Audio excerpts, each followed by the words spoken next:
Recorded at the studios of Chicago Public Media, WBEZ, this is Stages to Success.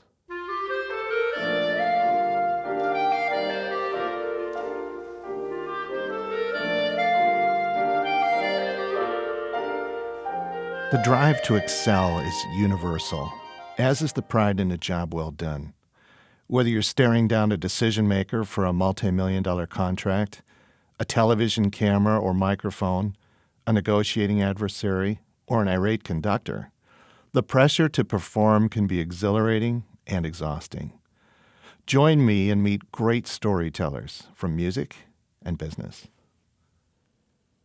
Today's episode tells the story of Harry Taub, for 5 decades the Associate Concertmaster of the Buffalo Philharmonic Orchestra.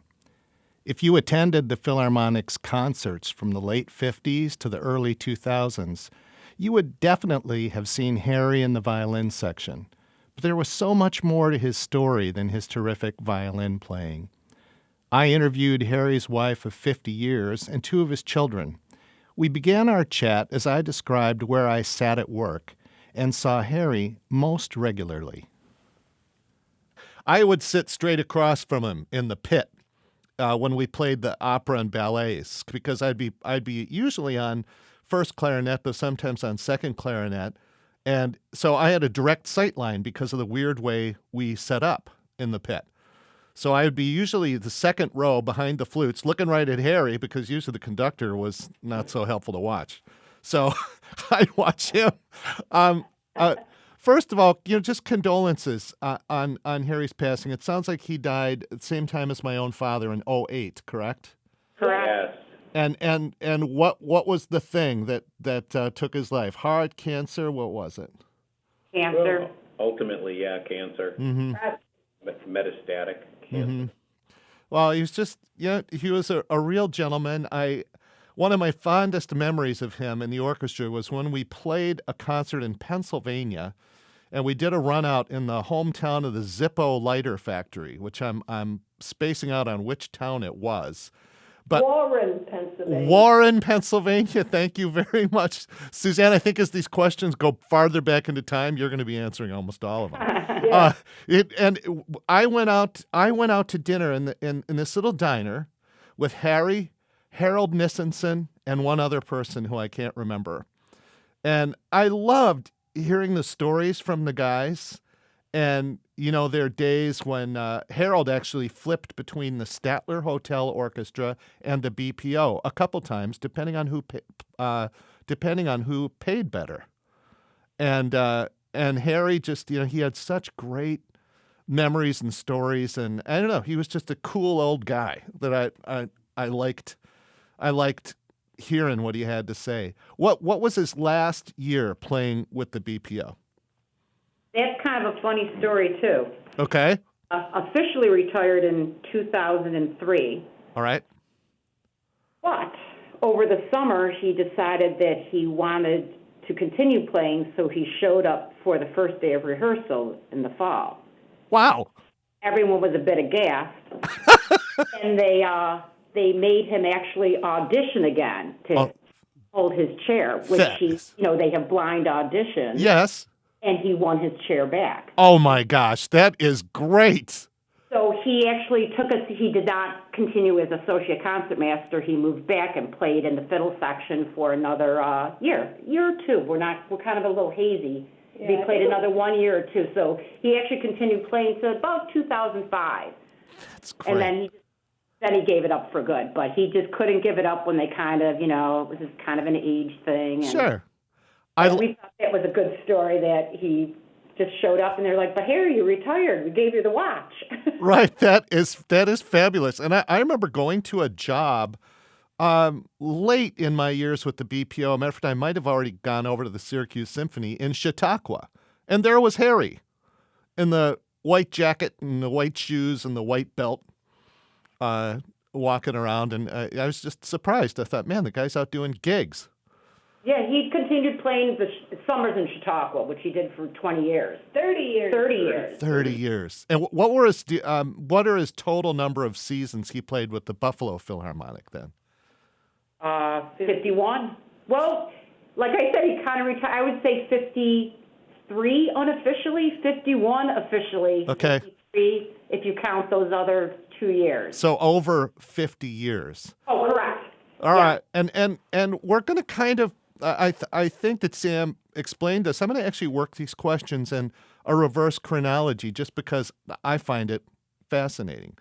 Sure. I saw it in some of the obituary notices when I looked Harry up that he'd actually composed some pieces as well. That was something I never knew that he was involved in. What was his interest in composition or the genesis for that?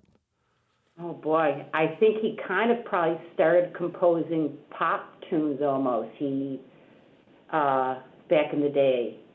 He always liked composing. Yeah, he always did. He wrote the wedding songs to my parents' wedding. What was the name of it? Tell me that our love will always be. Oh, I love that. I wrote the songs for my kids' dedication as babies. So, Oh, yeah. yeah. And did he have a passion for it, or was he trying to make a little money in the pop music world? What was it?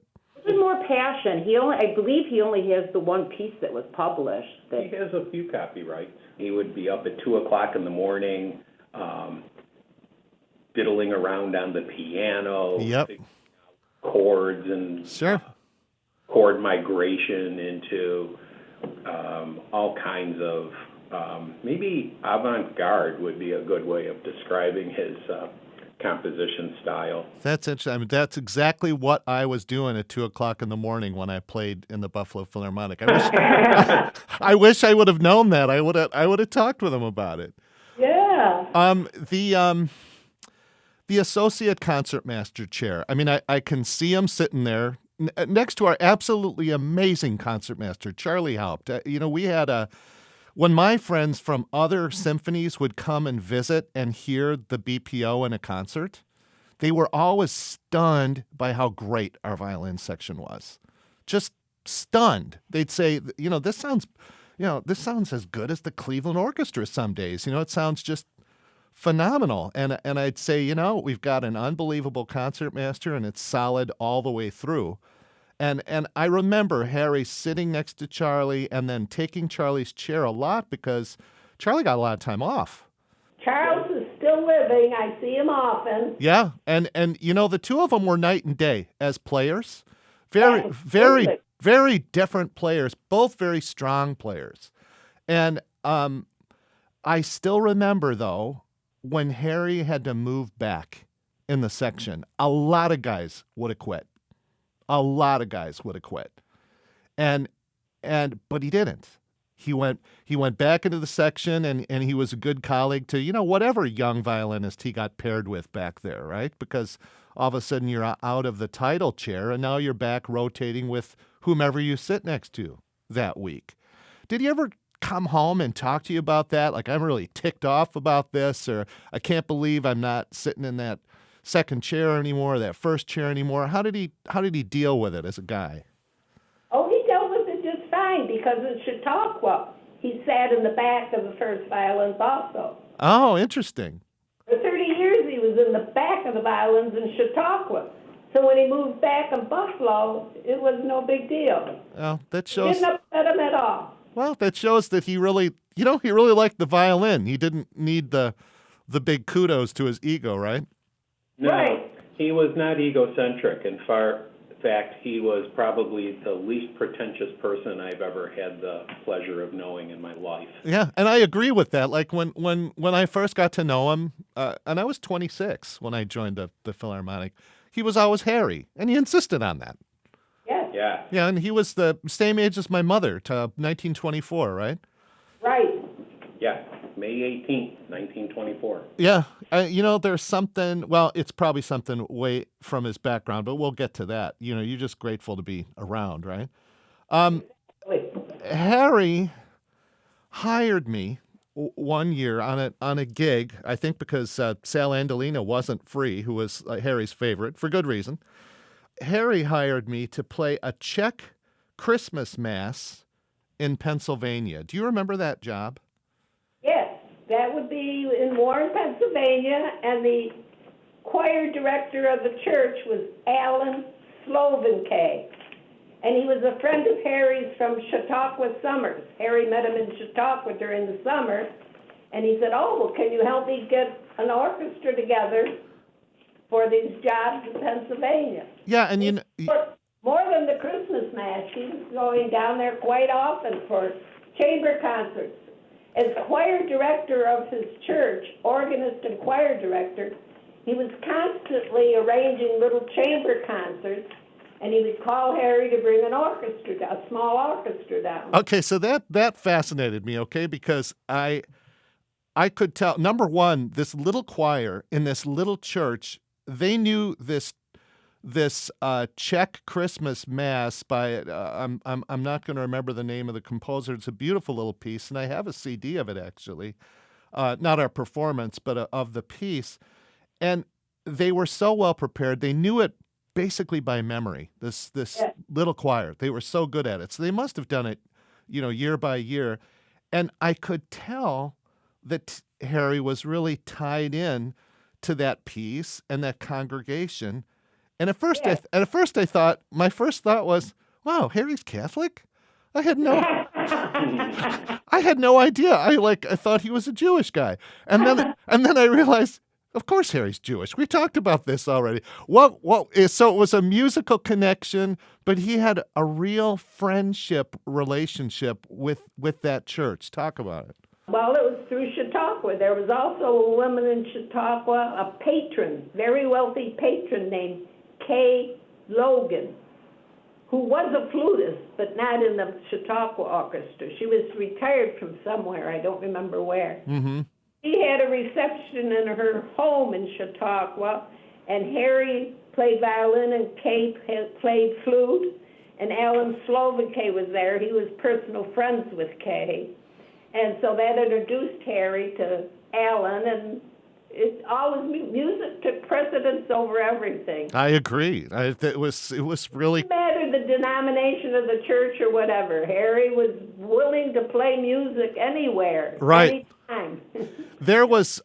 We had a very unique orchestra set up in that day called the Split Orchestra. Do you remember that, yes, Suzanne?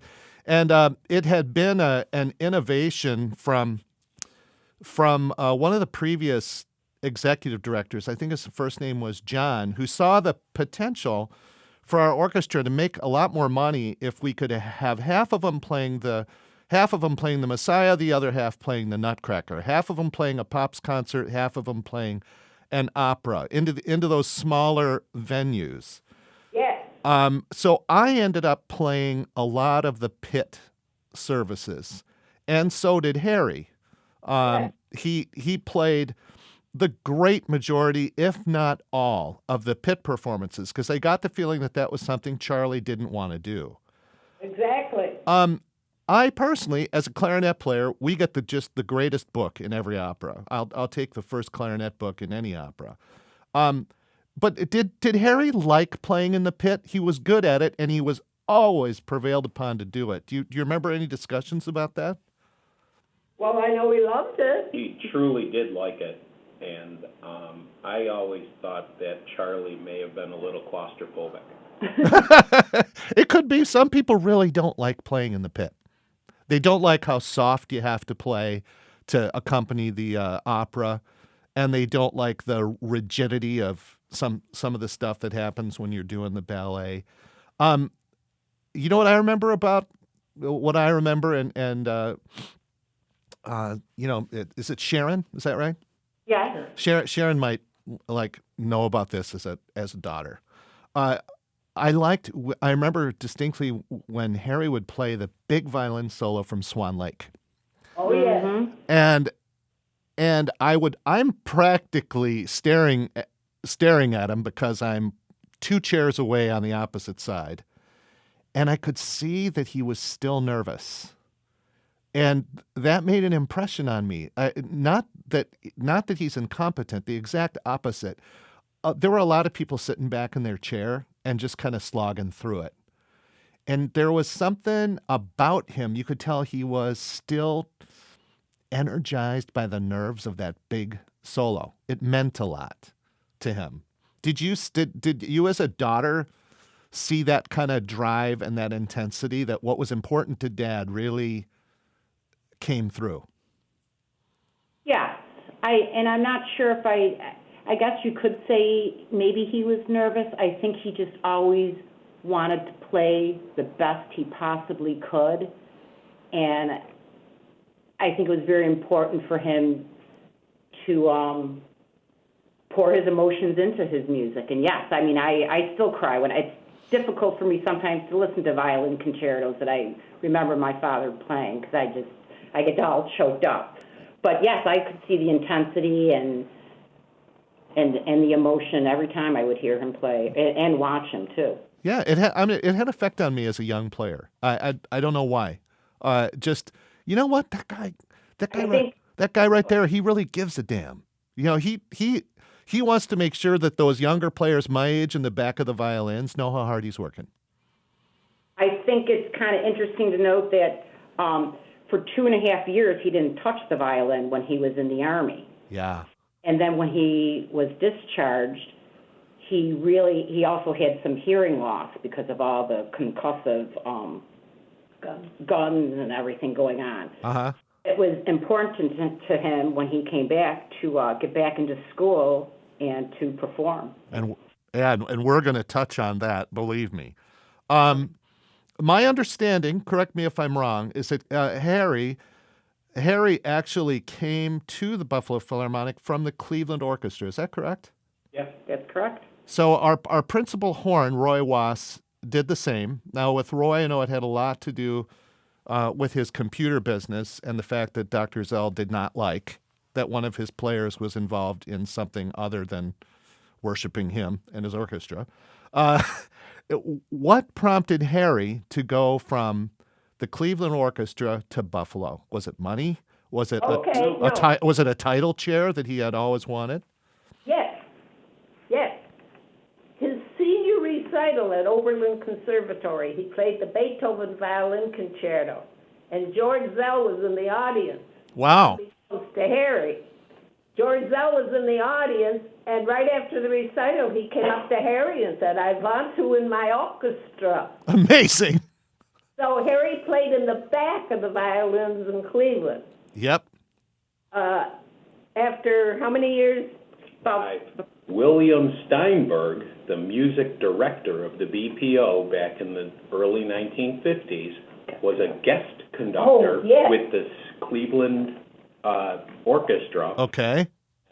Heard my father playing, and because, yes, there was an opening as Associate Concertmaster in Buffalo, William Steinberg invited my father, Harry, to return to Buffalo to become the Associate Concertmaster with no audition. You know, and for our non-music listeners, they wouldn't realize that this procedure was normal back in that day. A conductor could kind of formulate an orchestra in the way that a general manager can formulate a baseball team today. He could go out and grab and steal and get whoever he could and offer contracts. You know what? I'm not so convinced that it wasn't a better system, to be frank, because though you lack for job stability, a conductor really formed a sound and a group. Now, in hindsight, for Harry, no one could have imagined that the city of Buffalo was going to have this huge decrease in size and population and industry and wages. So in hindsight, Suzanne, did he sit back and say, oh my gosh, you know, in the late 70s, I could be back playing with Loren Mazel and the Cleveland Orchestra and touring the world, and here I am in our strikes in Buffalo with our pay going down every year. Did he regret that move? Well, he didn't regret it because he wanted to come back to Buffalo, his hometown, because his mother was here, and he really missed his mother. I had no idea he was a Buffalo native. Oh, yes. Born and raised. Oh. He and his mother were separated during the war, and he was an only child, and it was very traumatic, and his father died while he was fighting the war, so he never got to say goodbye to his father, His mother was very lonesome, so he jumped at a chance to come back to Buffalo. That's really interesting. We had a set of guys, of the older players, and I liked to hear their stories. And there was Harry from the Cleveland Orchestra, Roy Wasp from the Cleveland Orchestra. We had, do you remember Roger Macchiaroli, the bass player? Yes. Roger McElroy. Yeah, he had come from Houston, I believe, which had a great growth in pay grade and just visibility of the orchestra. And Colin Smith, the oboist, had come from the St. Louis Symphony. Right. So we had these guys that came to Buffalo at the apex. I don't know what to compare it to, except maybe you went and joined the Yankees while Billy Martin was the manager, and then 5 years later you're in second to last place in the division. But for Harry, that's really interesting. He had the hometown job. Exactly. I do remember sitting up with him well into the wee hours of the morning in the 70s, while the BPO was experiencing some real bad financial problems, and he was shotgunning his resumes. Sure. Chose to remain in Buffalo as situations improved. Yeah, I could run a parallel story, and maybe I will, because half of my podcast is about commercial real estate. I could run a parallel story about what happened to Buffalo's steel industry and big industries that took the Buffalo Philharmonic, I believe, from the 7th highest paid orchestra in the country in 1959 to whatever they are today. It's way down the list. And it really parallels that change of Buffalo being what? Suzanne, you might remember, it was like a city of 1.5 million. Is that right, in the late 50s? In the 50s, yes. Yeah. But we're down to 500,000 now. Right. So, it makes sense. You can't completely divorce your orchestra's financial health from the local economy. Correct. Though somehow the city of Cleveland has managed to have one of the top 6-7 orchestras in the world through the craziest economies you can believe. And anyway, that's an aside that I noticed, because as I used to drive to our concerts in the suburbs south of the city and go past those miles and miles of vacated steel mills, it just would blow my mind. Here is the most beautiful lakeshore real estate completely vacant. And Still is. yeah, it'll happen. It will happen. Water's a great resource. Yeah, they're trying. Well, it's contaminated because of the steel mill. Sure. They have to get rid of the contamination, and then it'll mushroom. Well, I've been out there, and a lot of the land, so to speak, is all backfill from slag from the production. Wow. And There's whole engine buried out there. Another piece of the puzzle that I remember from Buffalo was taking some out-of-town guests to the QRS piano roll factory right by the hall. Yeah. And you realize that Gershwin and Rachmaninoff and these guys recorded their piano rolls right there, right Indeed. on the site. And then taking the chance to take a look at, was it the Pierce Arrow factory, the car factory? Was that what it was? Yes. And it looked... There, and they're going to make condos out of it now. Oh, well, I'm glad, because it was a cool building, and a friend of mine that had gone inside the building told me it looked like the rapture happened, that you'd been making cars 1 second, and then it was just frozen in time. Exactly. And you know what? There were just many industries like that up and down Niagara in Buffalo. I've been in that building, and their elevator that carried the cars from one floor to another in stages of production is still in operation, and it's still hand-operated. Oh, God, love that. I did an entire podcast episode on elevators. So if you guys want to check back on that one. I used to be the elevator operator for the William Hengerer Company, and it was an old hand-operated elevator there, too. Wow, Sam. And you got replaced by a computer. How does that make you feel? Yeah, out of a job. This is your host, John Hunter. If you, your group, your company would like to sponsor our music episodes, you can have an internal advertisement placed in the podcast. Please contact me at John, John, at jhunterservices.com. Stages to Success can be found on TuneIn Radio, Google Play, iTunes, or our RSS feed. The link can be found at www.stagestosuccesspodcast.com. Try telling your Amazon Echo to play it by commanding Play Stages to Success Podcast. We're listening to an interview with the family of Harry Taub, for over 5 decades, the Associate Concertmaster of the Buffalo Philharmonic Orchestra. So I was playing in the orchestra in 1994, and we had that little Suzanne and Sharon. Do you remember where the families would meet the players after the concert back by that Union bulletin board by the stage door? Yes. There was something on the anniversary of the 50th anniversary of D-Day in 1994. And there was the list from, what's the name of your paper? What's the newspaper? Or the Courier? Buffalo News. The Buffalo News. Thank you very much. And on that Union bulletin board was the article, and there was the list. And I think it was everybody in the area of Buffalo that had gotten the Bronze Star. And people were sort of milling around, people my age were sort of milling around it. And you knew that there was something on that list. I wondered if somebody in the orchestra had died, right? There seemed to be this high interest level of people looking at that little article. But the reason was Harry's name was on there as having won the Bronze Star. Yes. And I thought, my uncle was in the Army and was a violinist in the Army Orchestra, right, back when they had that, but not in the Second World War they didn't.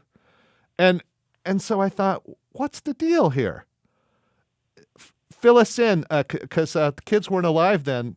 And Suzanne, what was the deal with the Bronze Star? Well, actually, I can kind of answer that. I'm Sharon. Okay. And actually, my brother Michael would have been great to have in this conversation. My father really never divulged what he received the Bronze Star for, but we're pretty sure it had something to do with the Battle of the Bulge. Mm-hmm. And that a few other people in that division got that citation too. And that's even Michael wrote that he said he never told anyone what he did to get the Bronze Star, but based upon the date of his citation, it was probably with the Elsinborn Ridge during the first 2 days of the Battle of the Bulge. My dad really was in heavy combat. So like my father's brother, a different uncle who was in World War II, was a paratrooper and mainly fought in the Pacific. It sounds like Harry didn't talk about his own, let's call it valor or heroism at all. No, he was very hush-hush about that. The horrors of the war were, they were abhorrent to him. Uh-huh. So he never really divulged what went on. Right. And you said that he was United States Army. Tell me about that division or the group. United States Army, the 2nd Infantry Division, also known as the Indian Head Division. He was in the 23rd Regiment, and they saw a lot of action. Yeah, and he was. Sorry. No, I was just going to go over a listing here of his military honors. He had received the Combat Infantry Badge. He received 4 Battle Stars, the Bronze Star, the Presidential Citation with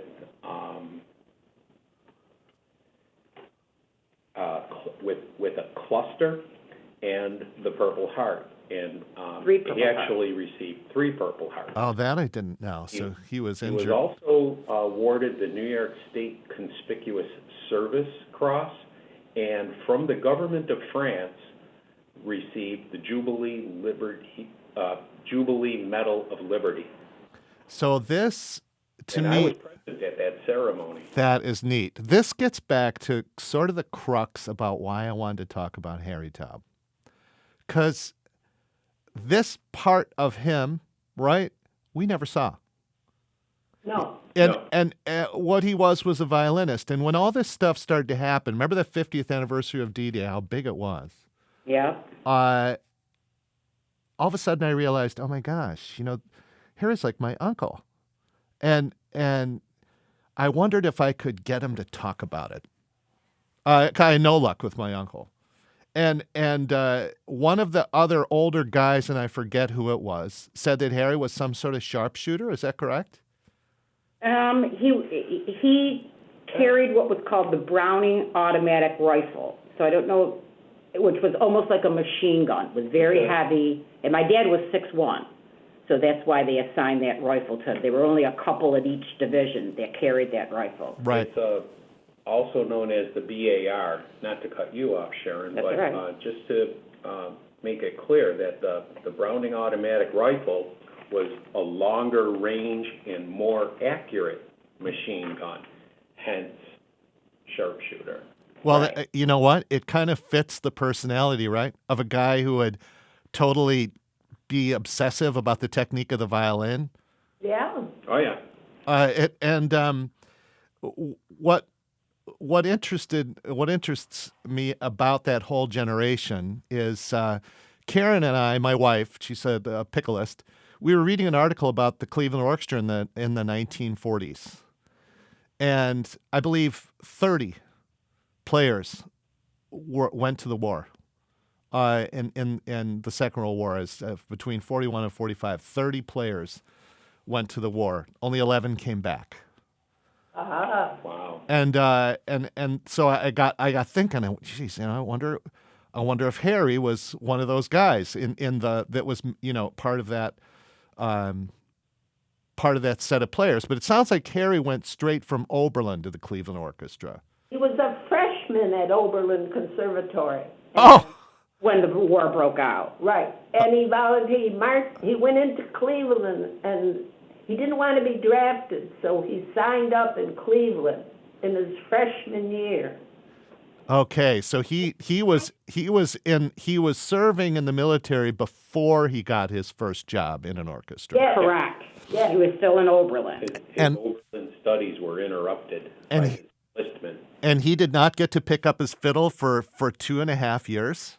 All Correct. that, yeah. Dang, I mean, he should have at least been playing around the campfire for the guys, like the movies, right? Yeah. No, that didn't happen. Well, actually, the dean of Oberlin was actually trying to keep these young musicians out of the war, and there was something called the Army Specialist Training Program, where these brilliant men would probably not see any combat. Yep. Then, of course, unfortunately, things did an awful turn, and my father went, and along with actually his rival, Eugene Kaza, who they had been competitive with playing the violin, saw a lot of action. Did you? Like you said, they thought they were going to be in the Army band, and they weren't going to see any action. And did Eugene survive the war?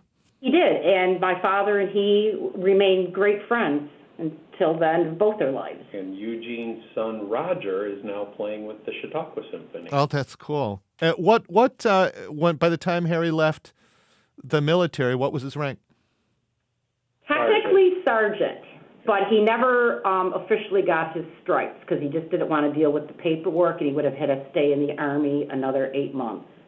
So for me, sitting in an orchestra, it's these kind of guys that really, really humble you, right? Yeah, a young guy like me, I had come from overseas, from a job overseas before I started with the BPO, and I had my own set of worries, right? Are my wife and I both going to be able to get good jobs and eventually buy a house and all the things that are legitimate to think about when you're like 20-something playing in a symphony, and then you look at a guy like Harry, and you realize what his concerns were. Yeah. It just makes you feel really small. So once I got the story from Harold Nissenson and somebody else about Harry's service, then I figured I would ask Harry myself. I kind of cornered him. He couldn't get away.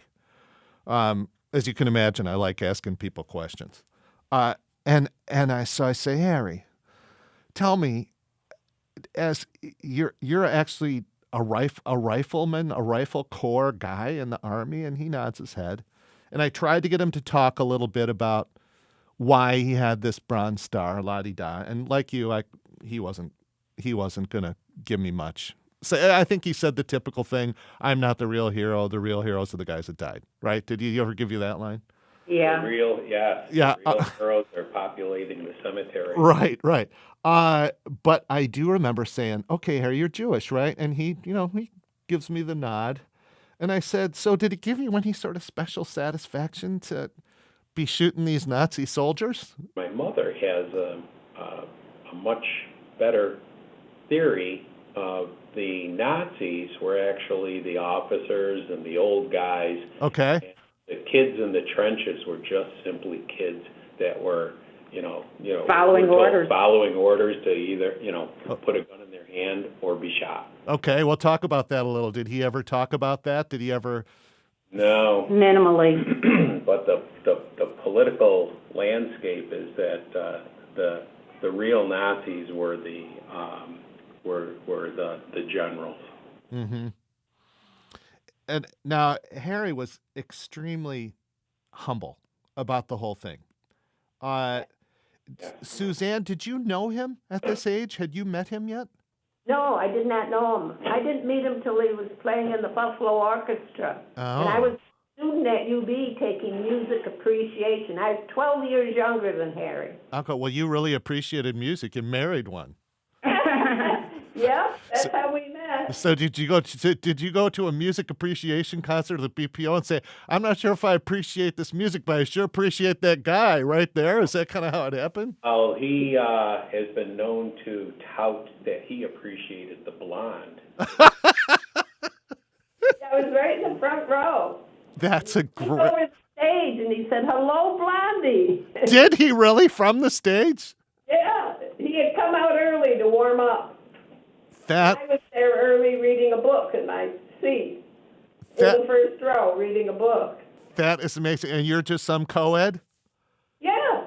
Oh, that is great. That is absolutely great. And Harry and you were married then how many years? We were married 50 years. Oh, that's awesome. He enlisted as a freshman. It's basically what my Uncle Bert did as well. I'm enlisting. I'm getting involved in this.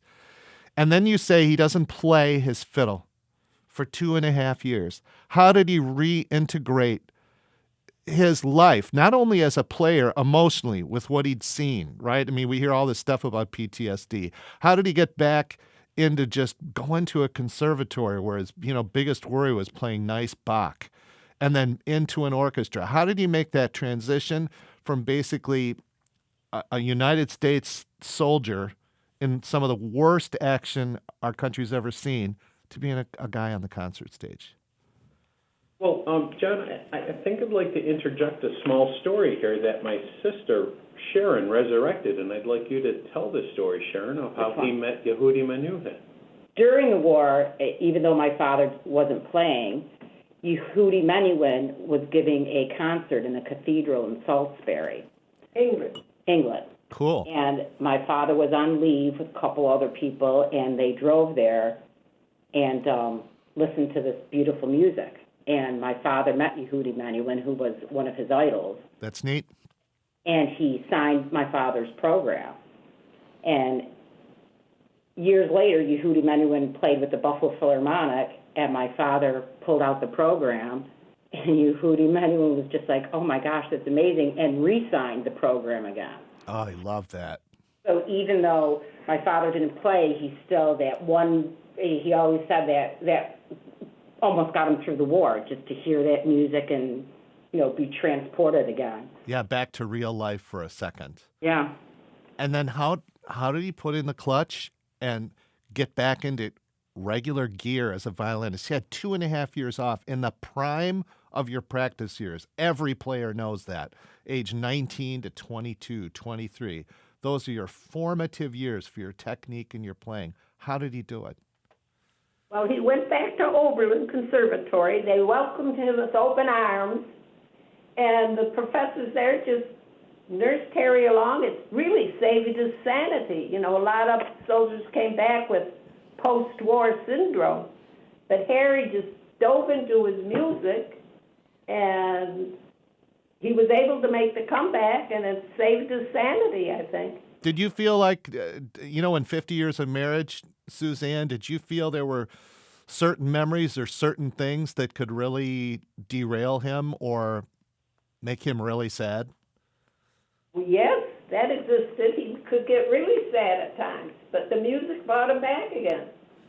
If he didn't have the music, I don't know what he would have done. Wow. I think also it's good to know that besides returning to Oberlin, he also spent 2 summers at Tanglewood, and that really healed him too, to be in such a nurturing camp, I guess you would call it. Sure. When he was at Tanglewood, Kusevitsky was conductor. Amazing. And following behind Kusevitsky, like little sycophants, were Leonard Bernstein and Lucas Foss. Sure. Yeah, one of whom would be his boss for years and years. Yeah. Yes. And Lucas Lucas was the greatest. I love the years Lucas was in Buffalo. Lucas Foss had the most stunning house here in Buffalo. No kidding. It was absolutely stunning, clean as a whistle too. He was hysterical to play for. I played a couple concerts with him. Yes. I remember that he conducted left-handed, and that he used to do the most outlandish things. I remember that he added instruments, I believe, percussion, to Beethoven's 7th Symphony. Mm-hmm. And added a tuba part or something. I mean, it was something extraordinary because I think it'll sound better. Nobody would do that except him. I always thought, and I've always said, that Lucas Foss was a genius. It's very interesting you mentioned Tanglewood because our previous guest, I believe it's from episode 8, Frank Allman, the concertmaster of the Milwaukee Symphony, he credited Tanglewood with really igniting his interest to be a professional musician. Those people, that atmosphere, that kind of creativity, energy. Yes, indeed. And Harry, it just sounds like Harry almost, I don't want to say effortlessly, but without a lot of shock and drama, was able to just come back to the music world and function. That's amazing to me. Well, he was a child prodigy, so he never lost that. I mean, he was playing violin when he was 6 years old. Sure. He debuted with the Buffalo Philharmonic at 16. Oh, as a young concert artist or something? Yeah. Yeah. He won a contest. That's neat. That's how when I left the group at the end, our principal flute, Christine Bailey, had started the same way. She was a soloist winning a competition. And then she came back and won the first chair. Was she still there? So Harry was born and raised right there in Buffalo. Were his parents immigrants or anything? His father was, right from Kiev. His mother was Buffalo born. Okay. His father came from Kiev. His dad's from Kiev, or what would have been Russia then, or Ukraine? It was a small town outside of Kiev called Pliskov. And a friend of mine's wife, who is a doctor from the Ukraine, has illuminated that Pliskov is actually not Russia. It was the Ukraine. Okay. And what year did Harry's father come to the U.S.? Oh, It's a little sketchy. It is sketchy, but I'm going to hazard the guess around 1916, Okay. 15. He had to sneak in to escape the Russian Revolution. The pogroms. Oh, and the pogroms of the Jewish community? Wow. Yes. Yeah. He lived in New York City first. In fact, he sang tenor in the Metropolitan Chorus. No kidding. It's Harry's father that made a musician out of Harry. When Very Harry was interesting. 2 years old, he put a violin in Harry's hand and said, "You will play this." That's amazing. So Harry's dad was a singer. Was he a cantor in Buffalo? No, he was in the insurance business to make money. He could speak 5 languages. Wow. And the insurance company headquarters in New York City said, "You go to Buffalo, but they have so many languages being spoken there." His biggest clientele was the Polish community here because he was fluent in Polish, reading, writing, speaking. Yeah, well, he ended up in the right town, man. Yes. That's where I first experienced Dingus Day and Dingus Day. and Gwumpke. Yeah, we still do it. I still eat that stuff to this day at the good Polish restaurants here in Chicago. Oh, yeah. Suzanne, is there one personal story as Harry's wife of 50 years that kind of illuminates or ties together, all of the things we've been talking about that will sort of be a bookend to our interview? Oh, my gosh. Let me think. Besides you being the cute blonde in the front that he took home. I love that. Yeah. Oh, dear. Well, our 3 children, he was such a good father. He was an only child, so he was thrilled to have 3 children. And he was a wonderful father. What about his years in the BPO, Suzanne? What really sticks out to you as a big highlight or something that meant a lot to him as a player? Well, I remember vividly the European tour that we took with Semyon Bishkov in 1988. That was so exciting. Yeah. Yeah, and Harry actually didn't want to go. He didn't want to go back to Germany. No kidding. Why is that? Because of the war. And what concerned him? Was it the fact that I don't want to play for these Germans? Was it the fact that this is going to bring back too many lousy memories? What was it? Right. Well, he didn't want to play for the Germans. We were at a concert in Frankfurt, Germany, and he looked at these old men sitting in the audience, and he thought, "Were you Nazis? Did I shoot at you?" Yeah. Yeah, he had a lot of flashbacks, and we had to go up the Rhine River to the bridge of Remagen. Yep. Where he was in a battle there, and he turned around so we couldn't see him, but Sharon noticed the tears were coming down his cheeks. Wow. Yeah, and that's just not going to be there for any younger player in the group. No. They're in Europe, and it's just super cool. And for him, he basically fought to make it a place where you could go and play concerts. Right, he had very mixed emotions there. Yeah, ghosts of past footsteps, to which my sister has a really interesting story. What's that? Well, Sharon?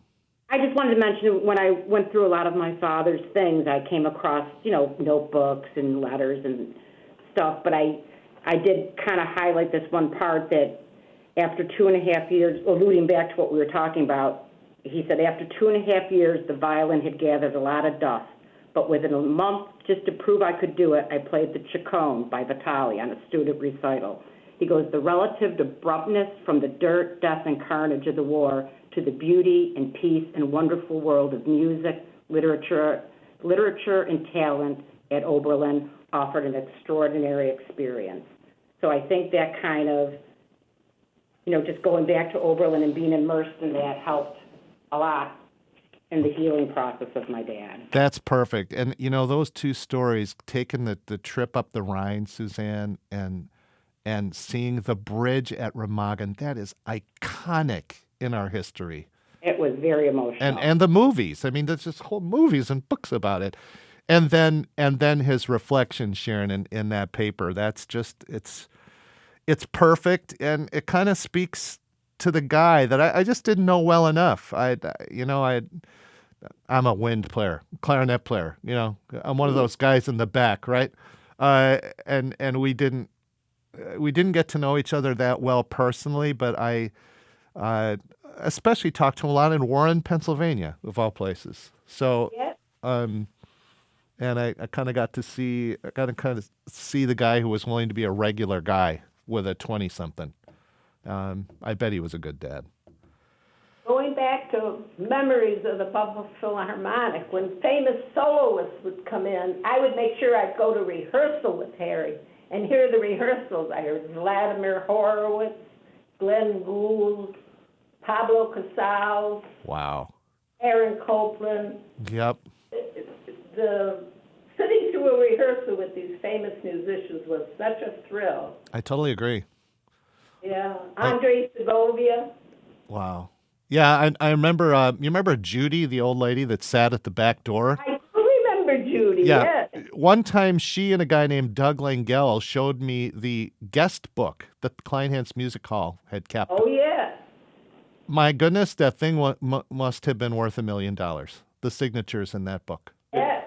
Nijinsky was in there. Well, Taub family is fantastic, and it's not just Harry's story, but it's a story of the players that came from that greatest generation, and we don't get to hear it enough. We don't get to hear it and appreciate it enough. So even 10 years after he died, it's a great story to tell. Right on, yes. It's always a good story. I hope you enjoyed and were touched by today's interview with the family of the late Harry Taub, a recipient of the Bronze Star in World War II and former Associate Concertmaster of the Buffalo Philharmonic Orchestra. I'm your host, John Hunter. Digital editing and technical assistance from Monty Scott, and recorded at the studios of Chicago Public Media at Navy Pier.